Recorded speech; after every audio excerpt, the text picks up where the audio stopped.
अमावस्या के दिन आपको लगता है कुछ ना कुछ तकलीफें लग रही है, तो एक पीपल का पत्ता ले लो, उसके ऊपर एक कपूर का टुकड़ा ले लो, सारे घर में घुमाकर उसको दरवाजे के बीच मध्य में जलाकर रख दीजिए। थोड़ी सी देर जला दीजिए, 20 से 25 मिनट के अंदर। स्वयं गुरु बाबा कहते हैं, राम सुनो, यदि कोई आरती में, पूजन में, घर में एक कपूर का टुकड़ा आरती के बाद में जब समर्पित करेगा तो उसको अश्वमेध यज्ञ का पुण्य प्राप्त हो जाएगा। अश्वमेध यज्ञ के पुण्य को पाने के लिए कपूर का टुकड़ा आज भी आरती में जलाया जाएगा, आज भी। एक कपूर का टुकड़ा सूखा का, इसीलिए हमारे यहाँ शास्त्र कहता है महाराज, जब आपको घर में अगर ऐसा लगने लगे कि 15 दिन से बहुत बेचैनी है, बहुत दुख तकलीफ लग रही है, कोई ना कोई बीमार पड़ रहा है, कुछ ना कुछ तकलीफें लग रही है, तो एक पीपल का पत्ता ले लो, उसके ऊपर एक कपूर का टुकड़ा ले लो, सारे घर में घुमाकर उसको दरवाजे के बीच मध्य में जलाकर रख दीजिए। थोड़ी सी देर जला दीजिए, 20 से 25 मिनट के अंदर मकान में एनर्जी वापस आ जाएगी, उस भवन में एनर्जी वापस प्राप्त हो जाएगी। अमावस्या के दिन आपको लगता है कि हमारे पूर्वजों का उद्धार नहीं हुआ, हमारे पूर्वजों का कल्याण नहीं हुआ, कहीं अधोगति में कोई चला गया है, उसका बस एक बार, रोज नहीं जरूरत है, प्रतिदिन जरूरत ही नहीं, महीने में एक बार अगर अमावस्या के दिन भी आपने चंदन के थोड़ा सा चंदन अगर मेरे देवाधिदेव महादेव को 7 स्थान पर समर्पित किया है। अशोक यहाँ पर वर्णन कर रही है, मैना, धन्य और कला की कथा कर रही है। तीनों ने सनकादि ऋषियों से मांगा। चंदन भगवान को अति प्रिय होता है और चंदन ही एक ऐसा होता है जो पितरों को भी प्रिय होता है, जिसका स्पर्श मात्र लगने से पूर्वजों का कल्याण हो जाता है। वो चंदन का 7 स्थान शिवलिंग के बताए हैं, जहां पर भूल से भी अगर कोई चंदन की उंगलियां लगा देता है, 7 स्थान ऐसे हैं जहां चंदन की मात्र उंगलियां लगा देने से ही शिव पितृलोक के पितरों को मुक्ति प्रदान करके वैकुंठ लोक का निवास दे देते हैं। 7 स्थान।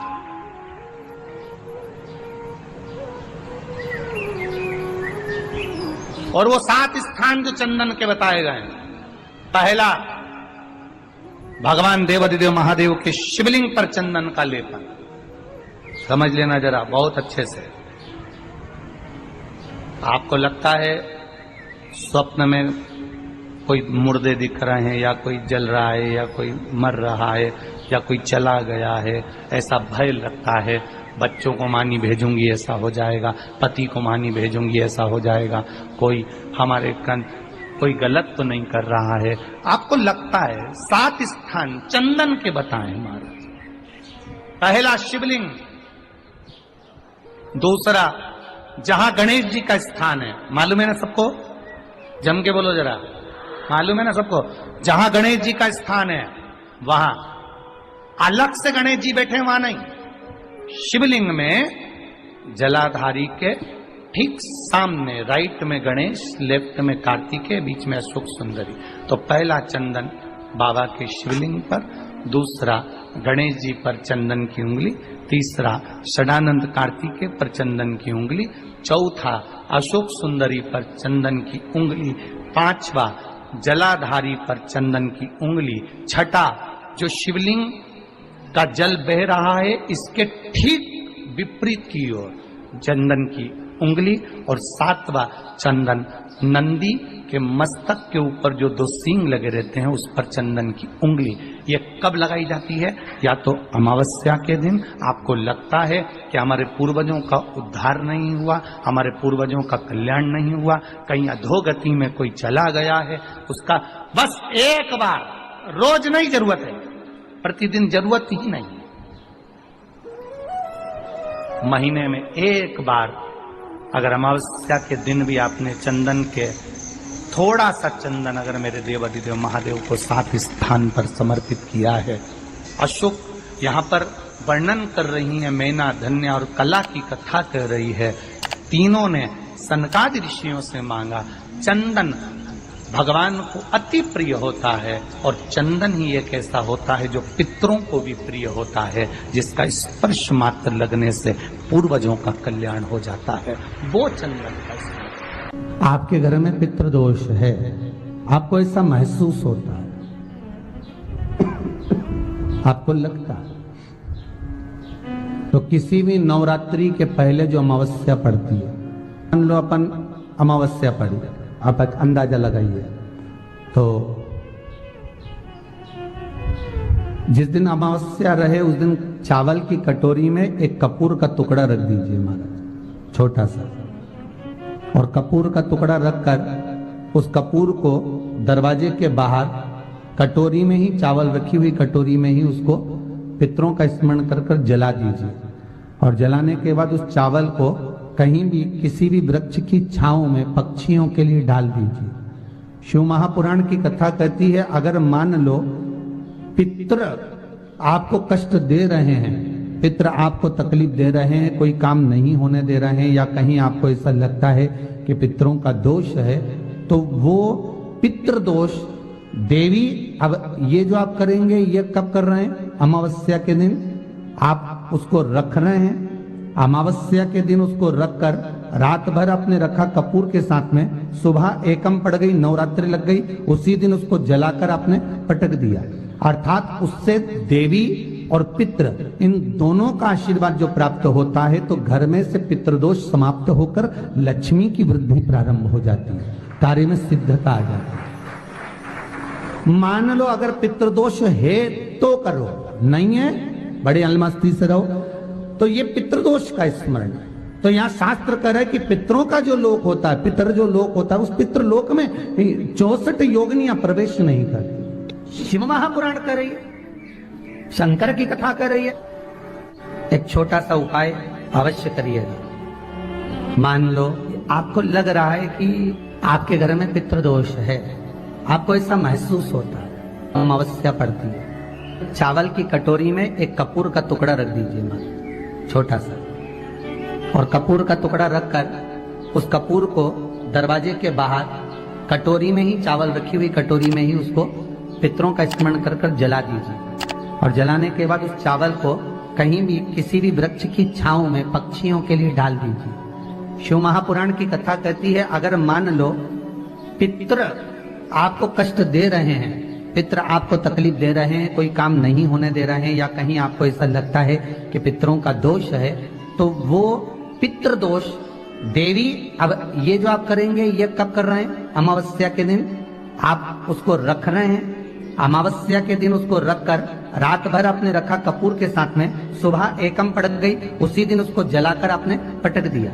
अर्थात उससे देवी और पितृ इन दोनों का आशीर्वाद जो प्राप्त होता है, तो घर में से पितृदोष समाप्त होकर लक्ष्मी की वृद्धि प्रारंभ हो जाती है। अमावस्या के दिन प्रदोष काल में, प्रदोष के समय पर, प्रदोष काल में शाम के समय पर जाकर किसी भी नदी, तालाब, बावड़ी, कुआं, कहीं ना कहीं जो आपके पास में हो, वहां पर एक घी का दिया, बत्ती का मुंह दक्षिण की ओर कर कर अवश्य जला कर जाना, सारे पितृदोष समाप्त हो जाएगा।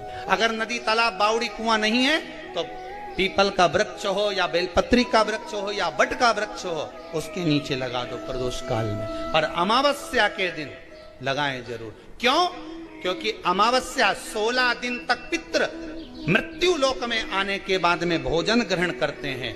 अमावस्या के दिन पितृ शाम के समय प्रदोष काल में शंकर भगवान का नाम जाप कर कर नदी, तालाब, बावड़ी पर पानी पीने जाते हैं। वहां से जल का आचमन कर कर पितृ अपने लोक को चले जाते हैं प्रदोष काल के समय पर। इसलिए प्रदोष काल में जलाशय के पास में बावड़ी, कुआं, नदी, तालाब के किनारे पर दिया लगाया जाता है, दक्षिण की ओर मुख कर कर बत्ती का, तो पितृ आशीर्वाद देते हुए जाते हैं कि फलो फूलो, आगे बढ़ो, उन्नति करो, तरक्की करो। ये पितरों का आशीर्वाद रहता है, पितरों का वर रहता है। आप देंगे, कुछ करा ना करा, फिर अमावस्या के दिन उस दिन दिया दक्षिण की ओर बाती का मुख कर कर। 7 स्थान ऐसे हैं जहां चंदन की मात्र उंगलियां लगा देने से ही शिव पितृलोक के पितरों को मुक्ति प्रदान करके वैकुंठ लोक का निवास करेंगे। 7 स्थान, और वो 7 स्थान जो चंदन के बताए गए हैं। पहला, भगवान देवाधिदेव महादेव के शिवलिंग पर चंदन का लेपन। समझ लेना जरा बहुत अच्छे से। आपको लगता है स्वप्न में कोई मुर्दे दिख रहे हैं, या कोई जल रहा है, या कोई मर रहा है, या कोई चला गया है, ऐसा भय लगता है। बच्चों को मानी भेजूंगी ऐसा हो जाएगा। जिनके यहाँ पितृदोष होता है, काल सर्प दोष होता है, वास्तु दोष होता है, उनको ज्यादा कुछ नहीं करना होना। महाराज एक बेल का फल लीजिए, उसके अंदर का जो गुर्दा होता है, अंदर का जो भाग होता है, उसको निकाल लीजिए और उस बेल के फल में आटा सेक कर उसमें शक्कर मिलाकर उसको उसके अंदर भर लीजिए। अमावस्या के दिन सुबह 10 बजे से पहले उसको अपने घर में घुमाने के बाद में जिसको काल सर्प दोष बताया है, पितृदोष बताया है, या वास्तु दोष का स्मरण बताया है, घर में सब दूर घुमाकर अपने परिवार का हाथ का स्पर्श कराकर पीपल के पेड़ के नीचे खड्डा खोदकर उस बेल पत्र के उस फल को दाब दीजिए। महाराज केवल एक अमावस्या करना रहता है, पितरों के दोष से मुक्ति मिलती है और हमारे घर के कार्य सफल होना प्रारंभ हो जाता है। पति को मानी भेजूंगी ऐसा हो जाएगा। कोई हमारे कोई गलत तो नहीं कर रहा है। आपको लगता है 7 स्थान चंदन के बताएं। बाबा के शिवलिंग पर, दूसरा गणेश जी पर चंदन की उंगली, तीसरा षडानंद कार्तिकेय पर चंदन की उंगली, चौथा अशोक सुंदरी पर चंदन की उंगली, 5वां जलाधारी पर चंदन की उंगली, छठा जो शिवलिंग का जल बह रहा है इसके ठीक विपरीत की ओर चंदन की उंगली, और 7वां चंदन नंदी के मस्तक के ऊपर जो 2 सींग लगे रहते हैं उस पर चंदन की उंगली। ये कब लगाई जाती है? या तो अमावस्या के दिन। आपको लगता है कि हमारे पूर्वजों का उद्धार नहीं हुआ, हमारे पूर्वजों का कल्याण नहीं हुआ, कहीं अधोगति में कोई चला गया है, उसका बस एक बार, रोज नहीं जरूरत है, 4 दिन दुकान अच्छी चले, बाकी के समय बैठना पड़े, समझ लेना पितृदोष। घर में बच्चे चिड़चिड़े हो जाए, गलत संगति में डूब जाए, समझ लो चिड़चिड़ हो रहे हैं, पितृदोष। घर के बच्चे माता पिता का आदर न करें, सम्मान न करें, तेज आवाज में बात करें, समझ लो पितृदोष। पितृदोष मालूम पड़े। और इतने से भी अगर आप नहीं समझ सकते, परिवार का कोई एक व्यक्ति जब जब भोजन करने बैठे तब तब उसकी थाली में बाल आए, भले वो होटल में खाए तो भी बाल आ जाए, वो कहीं खाना खा रहा है तो बाल आ जाए। 8-15 दिन में, 4 दिन में, 3 दिन में, 2 दिन में, 6 दिन में आपकी थाली के भोजन में अगर बाल निकल रहा है, केश निकल रहा है, समझ लेना कि पितृ आपसे कुछ मांग रहे हैं, पितृ आपसे कुछ चाहते हैं। महाराज एक बेल का फल लीजिए। क्या लेना है? बेल का फल, बेलपत्री का जो फल होता है उसको ले लो, उसके अंदर का जो गुर्दा होता है, अंदर का जो भाग होता है, उसको निकाल लीजिए और उस बेल के फल में आटा सेक कर उसमें शक्कर मिलाकर उसको के अंदर भर लीजिए। अमावस्या के दिन सुबह 10 बजे से पहले उस बेल फल में जिसमें तुमने पंजेरी भरी है, आटा सेक कर भरा है शक्कर के साथ में, उसको अपने घर में घुमाने के बाद में जिसको काल सर्प दोष बताया है, पितृदोष बताया है, या वास्तु दोष का स्मरण बताया है, घर में सब दूर घुमाकर अपने परिवार का हाथ का स्पर्श कराकर पीपल के पेड़ के नीचे खड्डा खोदकर उस बेल पत्र के उस फल को दाब दीजिए। महाराज केवल एक अमावस्या करना रहता है, पितरों के दोष से मुक्ति मिलती है और हमारे घर के कार्य सफल होना प्रारंभ हो जाते हैं। कार्य की सफलता होती है, कार्य में सफलता प्राप्त होने लगती है। हम तो कई बार कहते हैं महाराज जी, अगर ऐसा लगे किसी औषधि को आप ले रहे हैं, मालूम पड़े कि औषधि आपको लग नहीं रही है, शिव महापुराण की कथा करेंगे, मान लो औषधि आपको नहीं लग रही, आपने औषधि बहुत दिनों से ले रहे हो, कोई दवाई, मान लो आप किसी भी दवाई को ग्रहण कर रहे हैं और वो औषधि लगी नहीं रही है, वो शरीर को लगी नहीं पा रही और आप ठीक ही नहीं हो पा रहे, 15 दिन हो गए, 8 दिन हो गए, बताओ उतना की उतना ही फेटरिना है, उतना ही उतना अपना भरा हुआ, वही की वही लीवर, वही की वही किडनी, वही की वही स्मरण, सभी कुछ वही वही है, उतना की उतना ही। बीपी भी ऊंचा नीचा चल रहा है पर लेवल में नहीं आ रहा, शुगर भी लेवल में नहीं आ रही, तो प्रयास करा करो महाराज, बेलपत्री के फल का जो गुर्दा है अंदर का जो भाग है